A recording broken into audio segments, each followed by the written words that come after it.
Muneno vukumi wamani ya Musumbe State House Comptroller Kato Ole Metito ni wabithu wa county ya Kitui inaona niandalilio na imwesi ya mauyomba nisio masio kwa ile sikukuu ya Madaraka Day na nicho kitumi kinene kilake na atumie silikali sikukuu ino ithamiwa kuu ya county ni ya Homa Bay. Yu county ya Kitui ikalania Mashujaa Day mwini wa 10 ni kana kunenga mwanya silikali kwa mbisi waki wanza cha kwa laini sikukuu Benjamin.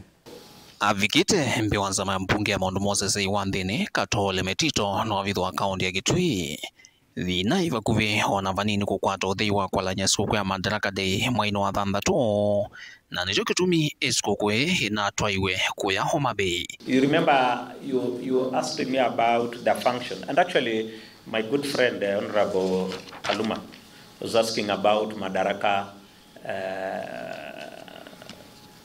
Mashujaa, those things. I said in that time that Madaraka is going to be in Kitui and Mashujaa in Homa Bay. In fact, immediately when I left, that was when a decision was made that Kitui was not ready for Madaraka because of the issues of logistics, the stadium. Kuyana na Katone kana Kitui ina vathulwa vyu nthino efisa kwa lanya sikukuu na thina mwama wa kukwata weni president na nthini masikukuu ya Mashujaa Day mwini wa 10 na nongi nambe vethu wa kiwanza kisio cha kwa lanya sikukuu ino. And so now Madaraka will be in Homa Bay.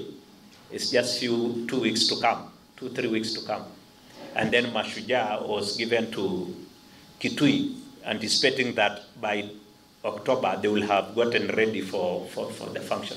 Kwa ngaliko yake mwandiki muteneka muviano sasa Iwandhini Dr. Raymond Omolo avikito mbiwanza maino walumilelia sikukuu ni siavata muno na nisi kuendea kutwa iwanza wa ilovi pola weta kwa oyu nevendeka budget ya shilingi milioni 460 kuungamia moyomba nisio masikukuu ile itialite bewa mwaka wa serikali kuthela.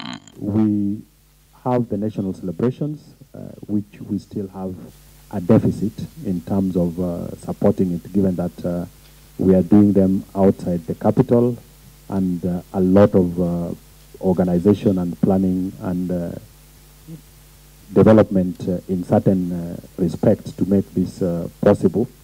So we require 260 million.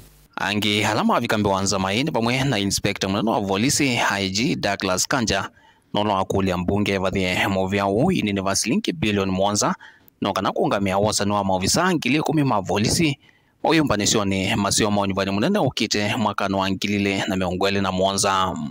So in recruitment, in terms of recruitment of police officers, the recruitment of 10,000 police officers proposed to be undertaken financial year 2025-26. This number will actually prepare ourselves better as we look towards 2027. We wanted the service actually to be of assistance to our elections, not to become a hindrance into our elections. So by ensuring that we have got adequate numbers, this is one way of moving in that direction. Of course, including other necessary equipment that are required to ensure that we are able to manage elections from our end.